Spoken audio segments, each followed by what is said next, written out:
Hi friends, ಎಲ್ಲರೂ ಹೇಗಿದ್ದೀರಾ? ಎಲ್ಲರೂ ಚೆನ್ನಾಗಿದ್ದೀರಾ ಅಂತ ಅಂದ್ಕೊಂಡಿದ್ದೀನಿ. ಫ್ರೆಂಡ್ಸ್, ಇವತ್ತಿನ ರೆಸಿಪಿ ಯುಗಾದಿ ಸ್ಪೆಷಲ್ಲಾಗಿ ನಾನು ಇವತ್ತು ಯುಗಾದಿ ಒಬ್ಬಟ್ಟು ಮಾಡ್ತಾಯಿದ್ದೀನಿ, ಅಂದರೆ ಯುಗಾದಿ ಹೋಳಿಗೆ ಮಾಡ್ತಾಯಿದ್ದೀನಿ. ತುಂಬ ಸಾಫ್ಟಾಗಿ ಮಾಡಬೇಕಂತ ಅಂದರೆ ನೀವು ಇದೇ ರೀತಿಯಾಗಿ ನಾ ಹಾಕಿರೋ ವಿಡಿಯೋನ ಪೂರ್ತಿಯಾಗಿ ಸ್ಕಿಪ್ ಮಾಡದೆ ಈ ಪೂರ್ತಿ ವಿಡಿಯೋ ನೋಡಿ, ನಿಮಗೆ ಗೊತ್ತಾಗುತ್ತೆ. ನೀವು ಕೂಡ ಇದೇ ರೀತಿಯಾಗಿ ಸಾಫ್ಟ್ ಒಬ್ಬಟ್ಟು ಮಾಡ್ಕೊಳ್ಬೋದು. ಹಾಗಿದ್ರೆ ತಡೆ ಹಾಕಿ ಬನ್ನಿ ಫ್ರೆಂಡ್ಸ್, ಈಗಲೇ ಮಾಡ್ಕೊಳ್ಳೋಣ. ಹೇಗೆ ಮಾಡೋದು ಅಂತ ನೋಡೋಣ. ನೋಡ್ಬೋದು, ನಾನು ಇದನ್ನು ತೋರಿಸ್ತಾ ಇದ್ದೀನಿ. ಚಟಾಕು ಅಂತ ಹೇಳ್ತೀವಿ ನಾವು. ಚಟಾಕ್ ಅಂದರೆ 1 ಗ್ಲಾಸ್ ಅಳತೆ.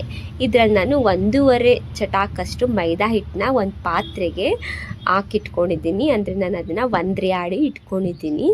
ಅಂದರೆ ಜರಡಿ ಅಂತಾರೆ ನೋಡಿ, ಅದನ್ನು ಒಂದ್ರೆ ಆಡಿ ಇಟ್ಕೊಂಡಿದ್ದೀನಿ ನಾನು ಪಾತ್ರೆ ಒಳಗೆ ಮೈದಾ ಹಸಿಟ್ಟನ್ನ. ಇವಾಗ ನಾನು 1 ಬೌಲಷ್ಟು, ದೊಡ್ಡ ಬೌಲ್ ಏನಲ್ಲ ಅದು, ಮೀಡಿಯಮ್ ಚಿಕ್ಕ ಬೌಲಷ್ಟು ನಾನು ಚಿರೋಟಿ ರವೆ ಇಲ್ಲ ಅಂದರೆ ಮೀಡಿಯಮ್ ರವೆನಾದರೂ ತೊಗೊಳ್ಬೋದು. 2ರಲ್ಲಿ 1 ರವೆ ತೊಗೊಂಡಿದ್ದೀನಿ. 1 ಸ್ಪೂನಷ್ಟು ಅರಿಶಿನ ಪುಡಿ ತೊಗೊಂಡಿದ್ದೀನಿ. ಇವಾಗ ಒಂದ್ಸರಿ ಚೆನ್ನಾಗಿ ಮಿಕ್ಸ್ ಮಾಡ್ಕೊಂಡು ಬಿಡ್ತೀನಿ. ಅರಿಶಿನ ಪುಡಿ ಹಾಕ್ಕೊಂಡಾದಮೇಲೆ ಫಸ್ಟಿಗೆ ನಾವು ನೀರು ಹಾಕಿ ಕಲಿಸ್ಕೊಳ್ಬಾರ್ದು. ಯಾಕಂತಂದರೆ ಅರಿಶಿನ ಪುಡಿ ಒಂದೇ ಕಡೆ ಉಳ್ಕೊಂಡ್ಬಿಟ್ರೆ ಒಂದು ಕಡೆ ಅರಿಶಿನ ಪುಡಿ ಆಗುತ್ತೆ, ಒಂದು ಕಡೆ ಬಿಳಿ ಮೈದಾ ಹಿಟ್ಟಾಗುತ್ತಲ್ಲ, ಅದಕ್ಕೋಸ್ಕರ ನಾವು ಫಸ್ಟಿಗೆ ಮಿಕ್ಸ್ ಮಾಡಿಕೊಂಡು ಕಲಿಸ್ಕೋಬೇಕು ಕೈಯಲ್ಲಿ ಒಣ ಹಿಟ್ಟನ್ನೇ. ಆಮೇಲೆ ನೀರು ಹಾಕ್ಕೊಂಡು ಚೆನ್ನಾಗಿ ಕಲಿಸ್ಕೋಬೇಕಾಗುತ್ತೆ. ನಾವು ಎಷ್ಟು ಚೆನ್ನಾಗಿ ಕಲಿಸ್ಕೋತೀವಿ ಅಂದರೆ ಹಿಟ್ಟು ಅಷ್ಟು ಸಾಫ್ಟಾಗಿ ಚೆನ್ನಾಗಿ ಕಲಿಸ್ಕೋಬೇಕಾಗುತ್ತೆ. ಫ್ರೆಂಡ್ಸ್, ಫಸ್ಟಿಗೆ ಏನು ಮಾಡಬೇಕಂದ್ರೆ, ನಾವು ಒಬ್ಬಟ್ಟು ಮಾಡಬೇಕಾದ್ರೆ ಫಸ್ಟ್ ನಾವು ಕಡಲೆಬೇಳೆ ಕುದಿಯೋಕ್ಕೆ ಇಡಬೇಕು ಅನ್ನೋ ಅಷ್ಟರಲ್ಲೇ ನಾವು ಮೊದಲಿಗೆ ಇದು ಹಿಟ್ಟನ್ನ ನಾವು ಕಲಸಿಟ್ಕೋಬೇಕಾಗುತ್ತೆ. ಏನದು ಅಂದರೆ ಮೈದಾ ಹಿಟ್ಟನ್ನ ಫಸ್ಟು ಕಲಸಿ ಇಟ್ಕೋಬೇಕು. ಯಾಕಂದರೆ ಅದು ನೆನಿಬೇಕಲ್ಲ, ಅದಕ್ಕೋಸ್ಕರ. ನೆನೆದಷ್ಟು ಚೆನ್ನಾಗಿ ನಮಗೆ ಒಬ್ಬಟ್ಟು ಮಾಡೋದಕ್ಕೆ ಈಸಿಯಾಗಿ ಬರುತ್ತೆ. ನಮಗೆ ಒಂದು ಕಡೆನೂ ಸ್ವಲ್ಪನೂ ಅರಿಯೋದಿಲ್ಲ, ಅಷ್ಟು ಚೆನ್ನಾಗಿ ಮಾಡ್ಕೊಳ್ಬೋದು ನಾವು ಒಬ್ಬಟ್ಟನ್ನ. ನೋಡಿ, ಈ ರೀತಿಯಾಗಿ ನಾನು ಫಸ್ಟು ಕಲಸಿಟ್ಕೊಳ್ತಾ ಇದ್ದೀನಿ. ಇದು ನಾವು ಕಡಲೆಬೇಳೆ ಕುದ್ದಾದಮೇಲೆ ಮಿಕ್ಸರ್ ಹಾಕೋ ತನಕನೂ ನೆನೀತದಲ್ಲ, ಅದಕ್ಕೆ ನಾನು ಈ ರೀತಿಯಾಗಿ ಸಾಫ್ಟಾಗಿ ಮೆತ್ತು ಕಲಿಸ್ಕೊಂಡಿದ್ದೀನಿ. ಇದು ಎಲ್ಲ ರೆಡಿಯಾಗಿದೆ ಅಲ್ಲ, ಈಗ ನಾನು ಇದನ್ನು ಮುಚ್ಚಿಟ್ಬಿಡ್ತೀನಿ. ಅದೆಲ್ಲ ರೆಡಿ ಆಗೋ ತನಕ, ಕಡಲೆಬೇಳೆ ಎಲ್ಲ ಕುದಿಸ್ಕೊಳ್ಳೋ ತನಕ ಇದು ನೆನೀತದೆ. ಅದಕ್ಕೋಸ್ಕರ ಇದು ರೆಸ್ಟ್ ಮಾಡೋಕೆ ಬಿಟ್ಬಿಡೋಣ. ಇವಾಗ ನೆಕ್ಸ್ಟ್ ನಾನು ಏನು ಮಾಡ್ತೀನಿ ಅಂತಲೇ, ಈ ಕಡೆ ಗ್ಯಾಸ್ ಮೇಲೆ ನೀರು ಕುದಿಯೋಕೆ ಇಟ್ಕೊಂಡಿದ್ದೀನಿ ಫ್ರೆಂಡ್ಸ್ ಆಲ್ರೆಡಿ. ಈಗ ನೀರೂ ಕುದಿ ಬಂದಿದೆ. ಇವಾಗ ನಾನು ಕಡಲೆಬೇಳೆ ಹಾಕ್ಕೊಂಡು ಬಿಡ್ತೀನಿ. ನಾನು ಯಾವುದು ಚಟಾಕ್ ತೋರಿಸಿದ್ದೆ ನೋಡಿ, ಆ ಚಟಾಕಲ್ಲಿ ನಾನು 1.5 ಗ್ಲಾಸಷ್ಟು, ಅಂದರೆ 1.5 ಚಟಾಕಷ್ಟು ನಾನು ಕಡಲೆಬೇಳೆ ತೊಗೊಂಡಿದ್ದೀನಿ. ಇವಾಗ ನಾನು ನೀರು ಕುದೀತಾ ಇದೆ ನೋಡಿ, ನೀರು ಕುದೀತಾ ಇದೆಯಲ್ಲ, ಇವಾಗ ಹಾಕ್ಕೊಂಡು ಬಿಡ್ತೀನಿ ಕಡಲೆಬೇಳೆನ. ನೋಡಿ, ಈಗ ಕಡಲೆಬೇಳೆ ಹಾಕ್ಕೊಂಡಾದ್ಮೇಲೆ ಒಂದು ಸ್ವಲ್ಪ ಎಣ್ಣೆ ಹಾಕ್ಕೋಬೇಕಾಗುತ್ತೆ. ಸ್ವಲ್ಪ ಎಣ್ಣೆ ಹಾಕ್ಕೊಂಡು ಚೆನ್ನಾಗಿ ನಮಗೆ ಕಟ್ ಬರುತ್ತೆ, ಅದಕ್ಕೋಸ್ಕರ ಒಂದು ಸ್ವಲ್ಪ ಎಣ್ಣೆ ಹಾಕ್ಕೊಂಡು ಬಿಡ್ತೀನಿ. 1-2 ಡ್ರಾಪ್ಸ್ ಅಂತಾರೆ ನೋಡಿ, ಅಷ್ಟಾದರೆ ನಮಗೆ ಸಾಕು. ಆದರೆ ಕಟ್ಟು ಚೆನ್ನಾಗಿ ಬರುತ್ತಲ್ಲ ಅಂತ ಸ್ವಲ್ಪ ಎಣ್ಣೆ ಹಾಕ್ಕೊಳ್ಳೋದಷ್ಟೇ. ಇವಾಗ ನಾನು ಕುದಿಯೋಕ್ಕೆ ಬಿಟ್ಬಿಡೋಣ. ಇದು ಕುದಿ ಬರುತ್ತೆ ನೋಡಿ ಫ್ರೆಂಡ್ಸ್, ಇದು ಕುದಿ ಬಂದಾಗ ಇದು ಕಟ್ಟು ಬರುತ್ತೆ ಅಂತಾರೆ ನೋಡಿ. ಅದು ಎಷ್ಟು ಚೆನ್ನಾಗಿ ನಮಗೆ ಕಟ್ಟು ಬರುತ್ತಲ್ಲ, ಅದನ್ನೆಲ್ಲ ನಾವು ತೆಗೆದುಬಿಟ್ಟು ಅದರಲ್ಲಿ ನಾವು ಸಾಂಬಾರು ಮಾಡ್ತೀವಿ. ತುಂಬ ಟೇಸ್ಟಾಗಿ, ತುಂಬ ರುಚಿಕರವಾಗಿರುತ್ತೆ ಇದು ಒಬ್ಬಟ್ಟಿನ ಸಾಂಬಾರು. ಅಷ್ಟು ಚೆನ್ನಾಗಿ ಬರುತ್ತೆ ನೋಡಿ. ಈಗ ಕುದಿ ಬರ್ತಿದ್ದೆಲ್ಲ, ಈ ಕುದಿ ಬಂದಿದ್ದೆಲ್ಲ ನಾನೀಗ ನೀರು ಬಸ್ಕೊಂಡು ಬಿಡ್ತೀನಿ. ಅಂದರೆ ಸಾಂಬಾರು ಮಾಡ್ಕೊಳ್ಳೋಕ್ಕೋಸ್ಕರ. ಇದು ಒಬ್ಬಟ್ಟಿನ ಸಾಂಬಾರು, ಅಂದರೆ ಕಟ್ಟಿನ ಸಾರು ಅಂತ ಹೇಳ್ತಾರೆ ನೋಡಿ, ಅದನ್ನು ನಾನು ಒಬ್ಬಟ್ಟಿನ ಸಾಂಬಾರು ಅಂತ ಹೇಳ್ತಾ ಇದ್ದೀನಿ. ತುಂಬ ಚೆನ್ನಾಗಿರುತ್ತೆ ಸಾಂಬಾರಂತೂ, ಸೂಪರಾಗಿರುತ್ತೆ, ಅಷ್ಟು ಚೆನ್ನಾಗಿ ಮಾಡ್ಕೊತೀವಿ. ಇವಾಗ ನೋಡಿ, ಇದು ಆಲ್ರೆಡಿ ಕುದಿ ಬಂದಿದೆ, ನೋಡ್ತಿದ್ದಿರಲ್ಲ. ಈ ಥರ ಸಾಫ್ಟಾಗಿ ಕಡಲೆಬೇಳೆ ಬೆಂದಿದೆಯಲ್ಲ, ಇಷ್ಟಾದರೆ ನಮಗೆ ಸಾಕು. ಇವಾಗ ನೀರದೆಲ್ಲ ನಾನು ಬಸ್ತಿಟ್ಬಿಡ್ತೀನಿ ನೋಡಿ. ಬಸ್ತಿದ್ದಾಗಿದೆ ನೀರು, ಬರೀ ಕಡಲೆಬೇಳೆ ಅಷ್ಟೇ ಇದೆ, ಒಂದು ಹನಿನೂ ಕಟ್ಟಿಲ್ಲ ಅದರೊಳಗೆ, ಅಂದರೆ ನೀರಿಲ್ಲ. ಇವಾಗ ನಾನು ಮೇಯ್ನ್ ಆಗಿರೋದಕ್ಕೆ ಬೆಲ್ಲ ತೊಗೊಂಡಿದ್ದೀನಿ. ಬೆಲ್ಲ ನೋಡಿ, ಸೇಮ್ ಅದೇ ಥರ ನಾನು ಒಂದು ಚಟಾಕಿಗೆ ತೋರಿಸ್ತಿದ್ದೀನಿ, ಅದೇ ಚಟಾಕಲ್ಲಿ ಎಲ್ಲ ಸಮ 1.5 ಗ್ಲಾಸಷ್ಟು, ಈಗ 1.5 ಚಟಾಕಷ್ಟು ಬೆಲ್ಲ ತೊಗೊಳ್ತಾ ಇದ್ದೀನಿ. 1.5 ಚಟಾಕ್ ಬೆಲ್ಲ, 1.5 ಚಟಾಕು ಮೈದಾ ಹಿಟ್ಟು, 1.5 ಚಟಾಕು ಕಡಲೆಬೇಳೆ, 3 ಸೇಮ್ ಪ್ರಮಾಣದಲ್ಲೇ ತೊಗೋಬೇಕಾಗುತ್ತೆ. ನಾನು ಸಮನೇ ತೊಗೊಂಡಿದ್ದೀನಿ 3, ಕಡಲೆಬೇಳೆ, ಬೆಲ್ಲ, ಮೈದಾ ಹಿಟ್ಟು ಅಷ್ಟು ಸಮವಾಗಿ ತೊಗೊಂಡು, ಇವಾಗ ನೋಡಿ ಬೆಲ್ಲ ಹಾಕ್ಕೊಂಡಿದ್ದೀನಲ್ಲ, ಈಗ ಗ್ಯಾಸ್ ಮೇಲೆ ಗ್ಯಾಸ್ ಆನ್ ಮಾಡ್ಕೊಂಡಿದ್ದೀನಿ. ಇದು ಸ್ವಲ್ಪ ಬೆಲ್ಲ ಕರಗಬೇಕು.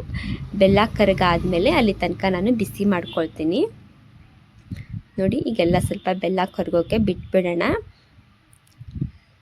ತುಂಬ ಚೆನ್ನಾಗಾಗುತ್ತೆ ಫ್ರೆಂಡ್ಸ್. ಈ ಥರ ಸಾಫ್ಟಾಗಿ ಹೋಳಿಗೆ ನೀವು ಮಾಡಿಕೊಂಡ್ರೆ ತುಂಬ ಚೆನ್ನಾಗಿ ಬರುತ್ತೆ, ಅಷ್ಟು ಚೆನ್ನಾಗಿರುತ್ತೆ. ನೋಡಿ ಇವಾಗೆಲ್ಲ ನಾನು ಸ್ವಲ್ಪ ಬಿಸಿ ಮಾಡ್ಕೊಂಡು ಈಗ ಕರಗೋಕ್ಕೆ ಬಿಟ್ಬಿಡ್ತೀನಿ. ಇದು ಈಸಿಯಾಗಿ ಮಾಡ್ಕೊಳ್ಬೋದು. ಯಾರಿಗೆ ಒಬ್ಬಟ್ಟು ಮಾಡೋಕ್ಕೆ ಬರೋಲ್ಲ ಅಂತಾರೆ ನೋಡಿ, ಅಂಥವರು ಸದಾ ಈ ಥರ ಮಾಡ್ಕೊಳ್ಬೋದು ತುಂಬ ಈಸಿಯಾಗಿ. ಇವಾಗ ನೋಡಿ ನೋಡ್ತಾ ಇದ್ದೀರಲ್ಲ, ಈಗ ಬೆಲ್ಲ ಎಲ್ಲ ಕರಗಿದೆ ನೋಡಿ. ತುಂಬ ಬೆಲ್ಲ ಕರಗಾದ್ಮೇಲೆ ತುಂಬಾ ಕುದಿಸ್ಕೊಳ್ಬಾರ್ದು, ಇಲ್ಲ ಅಂದರೆ ಚೆನ್ನಾಗಿ ಬರೋದಿಲ್ಲ ನೋಡಿ. ಈ ಥರ ಇಷ್ಟ ಆದರೆ ಗ್ಯಾಸ್ ಆಫ್ ಮಾಡ್ಕೊಳ್ಳೋಣ, ಇಲ್ಲ ತುಂಬ ಕುದಿ ಬಂದುಬಿಟ್ರೆ ಬೆಲ್ಲ ಇದಾದಂಗೆ ಆಗಿಬಿಡುತ್ತೆ. ಇವಾಗ ನಾನು ಮಿಕ್ಸಿ ಜಾರ್ಗೆ ಹಾಕ್ಕೊಂಡು ಬಿಡ್ತೀನಿ ಈಗ ಹೂರ್ಣ ಮಾಡ್ಕೊಳ್ಳೋದಕ್ಕೋಸ್ಕರ. ನೋಡಿ ಹೂರ್ಣ ಒಂದ್ಸಲಿ ಮಾಡಿಟ್ಕೊಂಡಿದ್ದೀನಿ. ಈಗ ಎಲ್ಲನೂ ಇದೇ ರೀತಿಯಾಗಿ ನಾನು ಮಿಕ್ಸರ್ ಮಾಡಿಕೊಂಡು ಹೂರ್ಣ ತೆಗೆದುಕೊಂಡ್ಬಿಡ್ತೀನಿ. ನೋಡಿದ್ರಲ್ಲ ಫ್ರೆಂಡ್ಸ್, ನಾನೀಗ ಹೂರ್ಣ ಎಲ್ಲ ತೆಗೆದಿಟ್ಕೊಂಡಿದ್ದೀನಿ. ಈ ಥರ ಬಂದಿದೆ. ಇವಾಗ ನೋಡಿ ನಾನು ಕವರ್ಗೆ ಚಿಕ್ಕ ಚಿಕ್ಕ ಉಂಡೆ ಮಾಡಿಕೊಂಡೆ ಇಟ್ಕೊಂಡಿದ್ದೆ ನಾನು ಹೂರ್ಣನ. ನೋಡ್ಬೋದು ಈಗ ನಾನು ಹೂರ್ಣನ ತುಂಬ್ಕೋತಾ ಇದ್ದೀನಿ. ಸ್ವಲ್ಪ ಉಳ್ಳಿ ಮಾಡ್ಕೊಂಡಿದ್ದೆ ಮೈದಾ ಹಿಟ್ಟು ತೊಗೊಂಡು. ನಿಮ್ಗೆ ಯಾವ ಸೈಜ್ ಬೇಕು ಆ ಸೈಜ್ ನೀವು ಮಾಡ್ಕೊಳ್ಬೋದು. ತುಂಬ ಸಾಫ್ಟಾಗಿ ಬರುತ್ತೆ ಫ್ರೆಂಡ್ಸ್. ಇದಕ್ಕೆ ಲಟ್ಟಣಿಗೆ ಬೇಕಾಗಿಲ್ಲ ನೋಡಿ.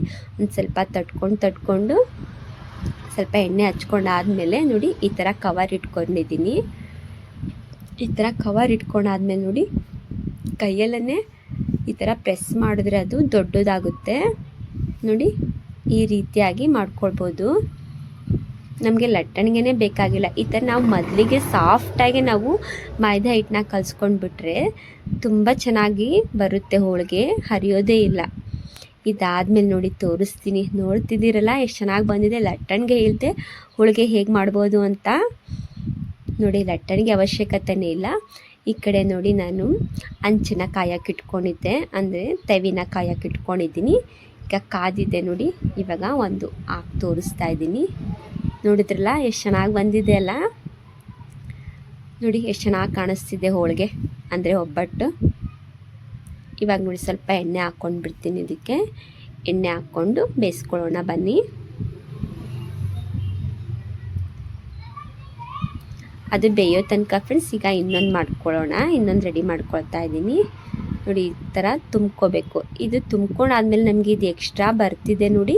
ಇದು ಎಕ್ಸ್ಟ್ರಾ ಬಂದಿದ್ದು ತೆಗೆದುಬಿಡೋಣ. ಇಲ್ಲ ಅಂತಂದರೆ ನಮಗೆ ಅದೇ ಜಾಸ್ತಿ ಆಗುತ್ತೆ, ಮೈದಾ ಹಿಟ್ಟೆ ಜಾಸ್ತಿ ಆಗೋಗುತ್ತೆ. ಅದಕ್ಕೋಸ್ಕರನೇ ಬೇಡ ಅದು ನೋಡಿ. ಇದು ಒಂದು ಸೈಡು ಬೇಯಕ್ಕೆ ಇಟ್ಟಿದ್ನಲ್ಲ, ಈಗ ಇನ್ನೊಂದು ಕಡೆ ತಿರುಗಿಸ್ಕೊಳ್ತೀನಿ ನೋಡಿ. ಎಷ್ಟು ಸಾಫ್ಟಾಗಿ ಕಾಣಿಸ್ತಿದೆ ಅಂತ ನೀವೇ ನೋಡ್ಬೋದು ವಿಡಿಯೋದಲ್ಲಿ ನೋಡಿ. ಎಷ್ಟು ರುಚಿಕರವಾಗಿ ಸಾಫ್ಟಾಗಿ ಹೋಳಿಗೆ ಮಾಡ್ಕೋಬೋದು, ಅಂದರೆ ಒಬ್ಬಟ್ಟು ಮಾಡ್ಕೊಳ್ಬೋದು. ಲಟ್ಟಣಿಗೆ ಇಲ್ಲದೆ ನಾವು ಕೈಯಲ್ಲೇ ನಾವು ಯಾವ ಥರ ಸಹ ಕೈಯಲ್ಲೇ ನಾವು ಯಾವ ಥರ ಮಾಡ್ಕೊಂಡಿದ್ದೀವಿ ಅಂತ ನೋಡಿ. ಈ ಥರ ಸಾಫ್ಟಾಗಿ ಕಲಿಸ್ಕೊಂಡ್ರೆ ಈಸಿಯಾಗಿ ನಾವು ಹೋಳಿಗೆ ಮಾಡ್ಕೊಳ್ಳೋಕ್ಕೆ ತುಂಬ ಈಸಿ ಆಗುತ್ತೆ ನೋಡಿ. ಎಷ್ಟು ಚೆನ್ನಾಗಿ ಕಾಣಿಸ್ತಿದೆಲ್ಲ, ಹೋಳಿಗೆ ರೆಡಿಯಾಗಿದೆ. ನೋಡಿದ್ರಲ್ಲ ಫ್ರೆಂಡ್ಸ್ ಎಷ್ಟು ಚೆನ್ನಾಗಿ ಬಂದಿದೆ ಅಂತ. ನೀವೇ ತುಂಬ ಏನು ಕಷ್ಟ ಆಗೋದಿಲ್ಲ ಇದು ಹೋಳಿಗೆ ಮಾಡೋದು. ನೋಡಿದ್ರಲ್ಲ ಫ್ರೆಂಡ್ಸ್, ಯುಗಾದಿ ಸ್ಪೆಷಲಾಗಿ ಈ ಥರ ನೀವು ಹೋಳಿಗೆ ಮಾಡಬೇಕಂತ ಅಂದರೆ ಈಗಲೇ ನೀವು ರೆಡಿ ಮಾಡ್ಕೊಳ್ಳಿ ಹೋಳಿಗೆ ಮಾಡ್ಕೊಳ್ಳೋದನ್ನ ನೋಡಿ. ತುಂಬ ಈಸಿಯಾಗಿ ಮಾಡ್ಕೊಳ್ಬೋದು. ನೋಡಿದ್ರಲ್ಲ ಫ್ರೆಂಡ್ಸ್, ಇವತ್ತಿನ ವಿಡಿಯೋದಲ್ಲಿ ಒಬ್ಬಟ್ಟು ಯಾವ ಥರ ಮಾಡ್ಕೊಳ್ಳೋದು ಅಂತ. ಈ ವಿಡಿಯೋ ಇಷ್ಟ ಆದರೆ ಲೈಕ್ ಮಾಡಿ, ಕಮೆಂಟ್ ಮಾಡಿ, ಶೇರ್ ಮಾಡಿ. ಹೊಸದಾಗಿ ನೋಡೋರು ಪ್ಲೀಸ್ ಸಬ್ಸ್ಕ್ರೈಬ್ ಮಾಡ್ಕೊಂಡು ನೋಡಿ. ವಿಡಿಯೋ ಇಷ್ಟ ಆದರೆ ಲೈಕ್ ಮಾಡಿ, ಕಮೆಂಟ್ ಮಾಡಿ, ಶೇರ್ ಮಾಡಿ. ಓಕೆ ಫ್ರೆಂಡ್ಸ್, ನೆಕ್ಸ್ಟ್ ವಿಡಿಯೋದಲ್ಲಿ ಮತ್ತೆ ಬರ್ತೀನಿ.